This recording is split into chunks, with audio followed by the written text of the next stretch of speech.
오늘 모실 분은 청취자 여러분 굉장히 반가우실 텐데요. 민주노동당 초대 당대표셨고 그 이전에 민주노총 위원장 또 그 이전에 언론노조 위원장 대한민국 대표적인 기자이기도 하셨습니다. 또 유명한 말씀 남기셨는데요. 살림살이 좀 나아지셨습니까? 인데 일단 인사부터 나누겠습니다. 권영길 이사장님 어서 오십시오. 예, 반갑습니다. 네, 정말 반갑습니다. 오랜만이죠. 네, 네, 그럼요. 이거 반갑습니다. 일단 이사장님 모셨는데 청취자 여러분들을 위한 서비스로요. 제가 예전에 그 인서트 하나를 10초짜리를 준비했는데요. 예. 잠깐 듣고 가실까요? 네, 예, 예. 준비해 주십시오. 국민 여러분, 지금 행복하십니까? IMF 극복되고 경제 엄청 좋아졌다는데 살림살이 좀 나아졌습니까? 살림살이 좀 나아졌습니까? 살림살이 좀 나아졌습니까? 라는 말씀으로 국민들의 마음을 도닥여 주셨고 또 구체적인 정책도 챙겨 주셨는데요. 지금은 요 말씀 그대로네요. 권영길과 나아지는 살림살이라는 사단법인의 이사장으로 활동하고 계신데요. 자, 지금 우리 국민들은 우리 권영길 이사장님의 그 질문 또는 뭐 말씀을 들으면 뭐라고 답하실까요? 살림살이 좀 나아졌냐라는 말을 들으면 대부분의 국민들이요. 살림살이가 좀 나아져야 되는데 네, 세월이 지날수록 살림살이가 오히려 더 나빠지고 있죠. 네, 네. 제 탓은 아닌데 살림살이 좀 나아졌습니까 하고 국민들께 여쭙던 저로서는 네. 매우 송구스럽게 짝이 없습니다. 그런데 그러니까 예. 네. 어떤 면에서 살림살이가 안 나아졌다는 겁니까? 이를테면 국민들 입장에서 소득도 좀 늘었을 거고요. 예전보다는 그렇죠. 20년 전보다는 훨씬 소득도 많이 늘었고 지금 뭐 서울만 하더라도 어마어마한 뭐 메가시티가 됐고 또 많은 분들이 얘기하는 것처럼 대한민국이 이제 선진국이 됐다. 벌써 선진국이다. 뭐 이런 얘기도 많이 하는데요. 어떤 면에서 이사장님은 살림살이가 나아지지 않아서 송구하다고 말씀하시는지. 100개 가지고 있는 사람 한 사람과 네. 하나도 없는 사람 또는 하나 가지고 있는 사람 1000사람이 이렇게 합치면은 네. 전체적인 지수는 다 높아지거든요. 네. 예, 흔히 우리가 이야기하고 있는 GDP라든지 하는 것은 숫자상으로만 그렇지만은 실제적으로 국민 다수의 입장에서 볼 때는 그렇지가 않다는 거죠. 그래서 네. 갈수록 자산의 불평등은 더 심해지고, 그래서 빈부격차가 더 심해지는 한국이거든요. 그래서 네. 소득의 평등도 중요하지만은 더 나아가서 자산의 평등이 가장 중요한 겁니다. 그런데 네. 우리는 자산의 불평등이 더 심화되기 때문에 국민들 전체의 살림살이가 나아지지 않는 것이죠. 전체 숫자로 보면 대한민국 예전보다 잘 산 건 확실한 것 같은데 네. 그러나 따지고 들어가 보면 자산이 많은 사람들은 엄청난 자산을 더 모으게 됐고 그렇지 않은 사람들은 굉장히 어려운 상황이고 일종의 부의 양극화가 있네요. 우리 청취자들께서 지금 실시간으로 보이는 라디오로도 유튜브로도 보고 계신데요. 이사장님 뵈면서 혹시 뭐 건강이 안 좋으시냐 뭐 이런 것도 또 건강이 안 좋으셨다는 얘기도 들었는데 어떠시냐 이런 질문도 있는데 한번 건강 말씀을 먼저 해주시면 어떠실까요? 2012년에 이제 그 제도 정치를 청산하겠다고 선언한 이후 한 15년에 제가 자가 면역 체계 이상으로 인한 희귀병에 걸려가지고 오랫동안 투병 생활을 좀 했더랬습니다. 그런데 투병 생활 하는 동안 제가 몸이 근질근질해가지고 못 견디겠더라고요. 그래서 몸 좀 나으면은 빨리 움직여야지 했는데 조금 이제 회복이 돼서 활동을 하고 있습니다. 네. 아이고 고마운 일입니다. 그 소득보다 또 자산이 중요하다 그런 문제에 대해서 우리 국민들도 아주 뼈저리게 느끼는 게 사실 문재인 정부의 최대 실적으로 꼽는 부동산 문제 아닙니까? 이사장님께서도 그렇게 보시는 거죠? 예, 부동산으로 그렇습니다. 부의 양극화가 너무 심화됐다는 거죠. 예. 그래서 제가 이제 그 투병생활 이후에 몰두하고 있는 것은 남북 철도 연결 운동입니다. 조금 전에 말씀드렸던 것처럼 2012년에 이제 국회의원직은 그만두겠다. 불출마 선언을 하고 나서 평등 평화 통일 운동을 범국민적으로 새롭게 좀 전개해보자 해서 평등, 평화, 통일. 네. 예, 권영길과 나아지는 살림살이라는 사단법인을 만들었습니다. 평등의 문제는 구체적으로 국민들 살림살이가 나아지는 그런 사회가 되어야 되겠다, 정치가 되어야 되겠다 한 거거든요. 그래서 그 출발이 복지국가 건설, 그러니까 모든 국민이 교육비, 병원비, 주택비, 노후 걱정 없는 그런 사회 나라가 되어야 되겠다 하는 것이죠. 네. 그래서 저희들이 이제 오랫동안 무상교육, 무상의료, 부유세 운동을 이렇게 펴왔었는데 이것이 몸으로 이렇게 다가오지 않게 있고 또 거기다가 성장 동력이 좀 있어야 되겠다 해서 네네. 남북철도 연결 운동을 펴고 있습니다. 남북철도 연결 운동은 한반도 평화와 번영의 추진체이고 남북 경제 공동체의 촉진제이거든요. 네. 남북 경제 공동체는 남쪽이나 북쪽이나 지속 가능한 성장 동력입니다. 성장 동력이 있어야 될 것 아닙니까? 지속 가능해야 되거든요. 그래서 남북 철도 연결 운동에 지금 열심히 뛰고 있습니다. 평화가 네. 밥이란 거지요. 예. 그렇죠. 뭐 신의주 거쳐서 뭐 만주로 가고 우리가 시베리아로 열차를 타고 가고요. 뭐 열차 타고 런던까지 갈 수 있으면 사실 우리 젊은이들도 그렇고 우리 국민들이 꼭 섬에 사는 것 같지만 그런 느낌 아닙니까? 북쪽으로 못 올라가니까. 그러니까 뭐 여행도 다닐 수 있고 여행만이 아니라 물동량이라는 측면 또 일본에서 오는 물동량도 우리가 확보할 수 있고 그래서 어마어마할 것 같은데 엊그제가 4월 27일이었습니다. 그때 이미 남북이 합의를 했는데 그리고 침묵을 놓는 뭐 퍼포먼스도 했잖아요. 그런데 네. 지금은 남북 철도 연결하면 너무 터무니없이 먼 얘기처럼 들리는 건 우리가 후퇴한 거네요. 이 사람은. 그렇게 생각하는 분이 많이 있죠. 근데 네네. 그렇지가 않습니다. 아, 그렇습니까? 네. 예. 그러니까 왜 4월 27일이냐 하면 이제 4월 27일 날 판문점에서 남북 정상이 만났지 않습니까? 네네. 문재인 대통령과 김정은 당시의 국무위원장이 판문점에 만나서 한반도 평화선언을 하게 됩니다. 그 평화선언의 실체적인 이행의 제1첫째 사항이 남북철도 연결이었습니다. 네, 그러니까요. 구체적으로는 남북철도 연결 및 현대화죠. 남북철도 도로 및 현대화였습니다. 네네. 근데 그 합의한 것이 이행이 되지 않았거든요. 그래서 저희가 지난해에 부산에서 임진각에 이르는 그런 한반도 철도 있게 평화 대행진을 가졌습니다. 네네. 네. 4월 27일 부산에서 출발해서 임진각에 이르렀죠.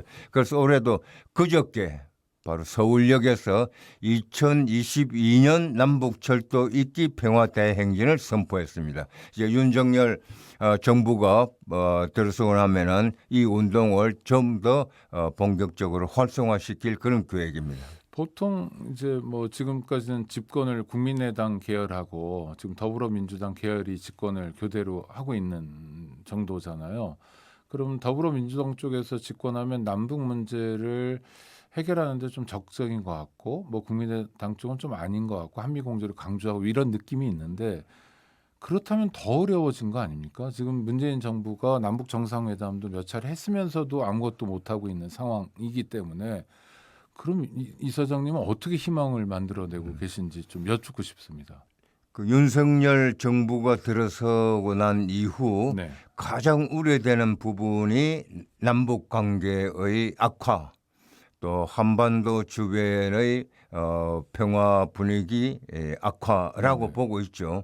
그렇게 보는 것이 타당하다고 저는 생각을 하고 말도 좀 있습니다. 거칠잖아요. 예, 선제 그럼에도 타격한다고. 불구하고 왜냐하면은 윤석열 이제 그 5월 10일이면 대통령이 될 윤석열 당선이 후보 시절에 붙어서 선제 타격을 이야기를 했고 지금도 그 기조에서 변화된 모습을 안 보이고 있거든요. 그리고 이제 5월 21일 날 바이든 대통령이 와서 한미 정상회담을 한다는 것 아닙니까? 네.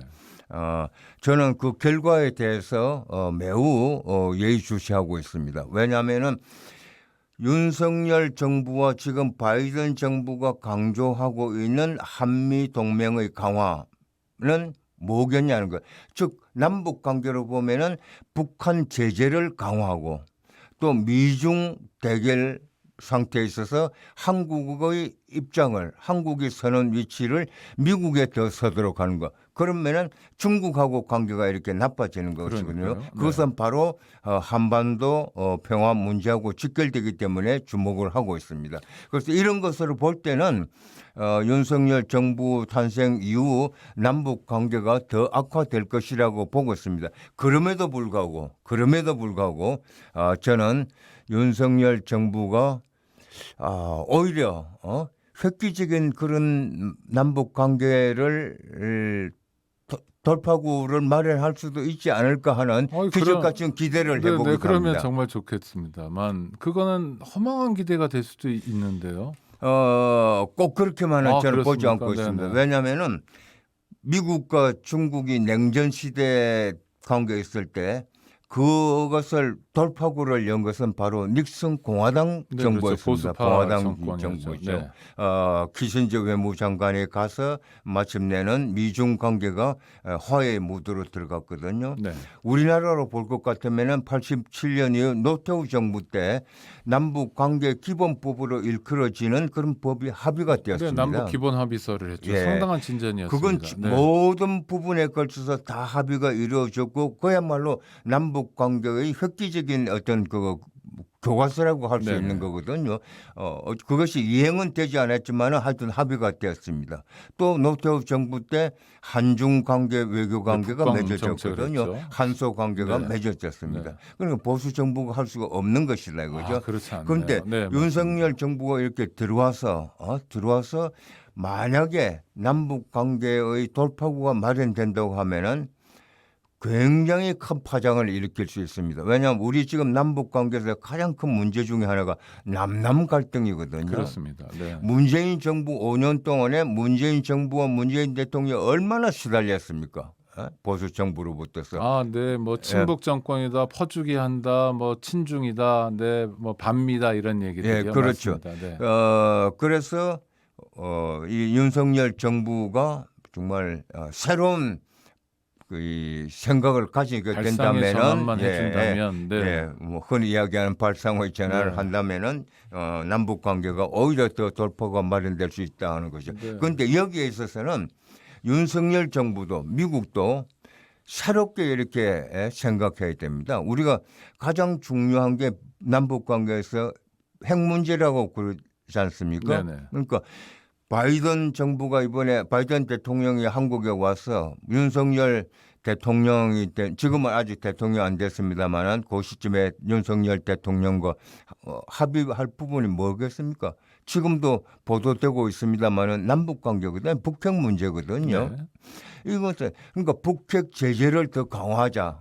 그것이 한미 동맹의 강화다 이런 것이죠. 그런데 우리가 뭘 유심히 봐야 되냐면 제재로서 북한을 굴복시킬 수 있으면은 얼마나 좋겠습니까? 뭐 45년 이후에 그런 적이 없었죠. 전쟁까지 했었는데요. 그런데 뭐. 제재를 강화하면은 북한이 못 견뎌서 비핵화하자고 할 것이라는 거죠. 네. 아니라는 거죠. 그렇죠. 북한은 자주의 나라가 국가의 어떤 기조로 되어 있습니다. 네.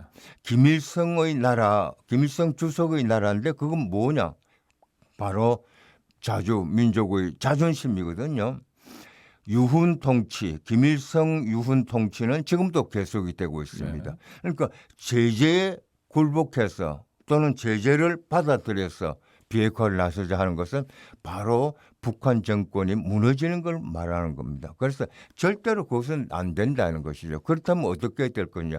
비핵화가 생명줄과 같다고 그런다면은 비핵화로 가는 방법을 길을 다르게 찾아야 될 것 아니냐 하는 네. 것. 그런 것은 이미 미중 간의 여러 정부 간의 합의에서 북미 간에 있어서 여러 차례 합의된 바도 있습니다. 제네바 합의가 그런 것이고 그다음에 클린턴 정부 때 조명록 차수가 평양에 가서 북미 커뮤니케가 발표된 그 내용이 그러하고 또 이루어지지를 못했습니다만은 올브라이트 지금 며칠 전에 돌아가셨죠. 네네. 올브라이트 당시 국무장관이 평양에 가서 클린턴의 평양 방문을 정지 작업하고 한 거죠. 클린턴 대통령이 당시에 평양에 갔더라면은 한국 상황이 지금 달라졌죠. 그래서 네, 이사장님 하여튼 네. 그런 바람은 뭐 굉장히 감사하고 그렇게 가야 되는데 그래서 뭐 간절한 바람입니다만 당선자 쪽에서 이사장님 말씀을 경청했으면 좋겠고 그러기 위한